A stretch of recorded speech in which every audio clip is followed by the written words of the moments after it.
अपने पिछले प्रोग्राम्स में हम इस इशू पर बात करते रहे कि तामीराती सेक्टर, कंस्ट्रक्शन सेक्टर एक ऐसा सेक्टर है जिस पर हुकूमत की और बिलखसूस वज़ीर आज़म इमरान खान की खास तवज्जो रही है।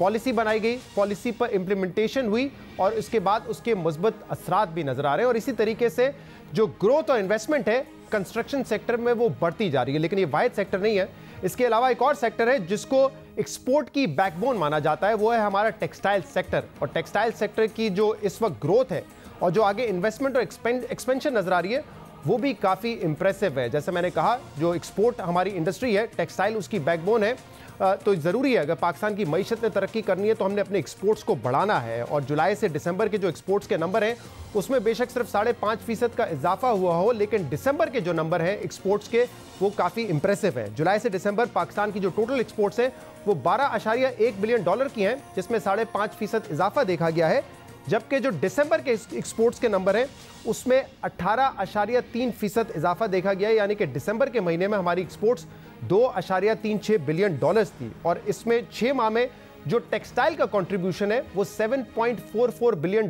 का है।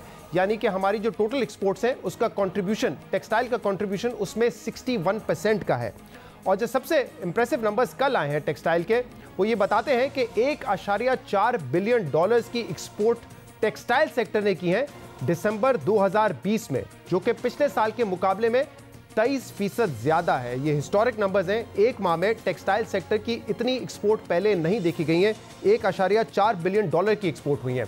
और इस वक्त इंडस्ट्री जरा ये बता रहे हैं कि जो मुस्बत बात इसमें है वो ये है कि जो वैल्यू एडेड प्रोडक्ट्स हैं, यानी कि जो गारमेंट्स हैं, जो निटवेयर है, उसमें ज्यादा इजाफा देखा गया है। दिसंबर के महीने में निटवेयर में 28% का इजाफा देखा गया, जो रेडीमेड गारमेंट्स हैं उनमें 11% का इजाफा देखा गया।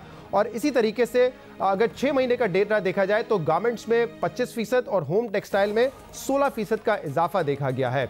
अब इंडस्ट्रीज में मुख्तलिफ लोगों से हमारी बात हुई, जो चोटी के बिजनेसमैन हैं उनसे बात हुई और वो बताते हैं कि इसके मुख्तलिफ रीजंस हैं। एक रीज़न ये बताया जाता है कि क्योंकि कोरोना पाकिस्तान में उस हद तक नहीं फैला जितना शायद हमारे हमसाए ममालिक में था या वेस्टर्न कंट्रीज़ में था, उस वजह से हमारी इकॉनमी ज़्यादा जल्दी खुल गई और इंडिया और बांग्लादेश की मार्केट और उनके जो कॉन्ट्रैक्ट्स थे या उनके जो ऑर्डर्स थे वो भी पाकिस्तान को मिले। और इस पर ब्लूमबर्ग ने एक स्टोरी भी की थी जिसमें उन्होंने कहा था कि पाकिस्तान क्योंकि जल्दी खुल गया, उसने पाकिस्तान के एक्सपोर्ट सेक्टर को हेल्प किया है। इसी तरीके से इंडस्ट्री ज़रा ये भी बताते हैं कि जो चाइना और यूएस के ताल्लुकात हैं वो बहुत ख़राब हुए हैं और जो चाइना के ऑर्डर्स थे अब वो दीगर ममालिक को मिलना शुरू हो गए हैं और पाकिस्तान उसका एक बेनिफिशरी है। लेकिन अगर आप आदाद शुमार को देखें तो पाकिस्तान इस वक्त अपने हमसाए ममालिक से ज़्यादा बेहतर परफॉर्म कर रहा है।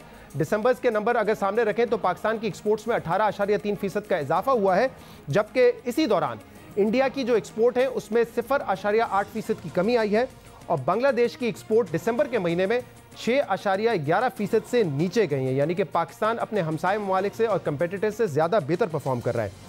इंडस्ट्री में जब हमने लोगों से बात की तो उन्होंने ये भी बताया कि जो हुकूमत की और स्टेट बैंक ऑफ पाकिस्तान की चंद पॉलिसीज़ हैं उन्होंने भी इस सेक्टर को एक बूस्ट फराम किया है, सेक्टर को एक सपोर्ट दी है, जिसमें हुकूमत ने अब जो टैरिफ्स हैं चाहे वो पावर के हों या गैस के हों उनको कम किया है और जो कंपेटिटर्स हैं पाकिस्तान के उसके ऑलमोस्ट हम बराबर आ गए।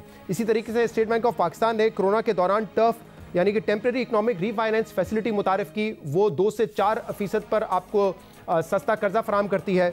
LTTF फैसिलिटी है, long term finance facility state bank of Pakistan की, वो भी हमारे सनतकारों को सस्ता कर्जा फराम करती है, जिसकी वजह से अब एक्सपेंशन हो रही है इस सेक्टर में। इसी तरीके से इंटरेस्ट रेट अब कोरोना के दौरान स्टेट बैंक ऑफ पाकिस्तान ने 6.25% से कम किए। जो सेल्स टैक्स रिफंड का मामला था वो अब काफ़ी हद तक बेहतर हो चुका है। इंडस्ट्री में बताया गया है लोगों की जानिब से कि 2 से 3 महीनों में ये मामला अब हल हो जाता है, जबकि पहले इसमें सालों लग जाते थे। इसी तरीके से हमारी बात हुई ज़की बशीर साहब से, जो कि चीफ एग्जीक्यूटिव हैं गुल अहमद के। उन्होंने बताया कि इस साल 2021 में जो इन्वेस्टमेंट हो रही है वो पिछले 7-8 सालों की जो इन्वेस्टमेंट है उसके बराबर है। उनके मुताबिक 2 से 3 बिलियन डॉलर की इन्वेस्टमेंट टेक्सटाइल सेक्टर में देखी जाएगी इस साल।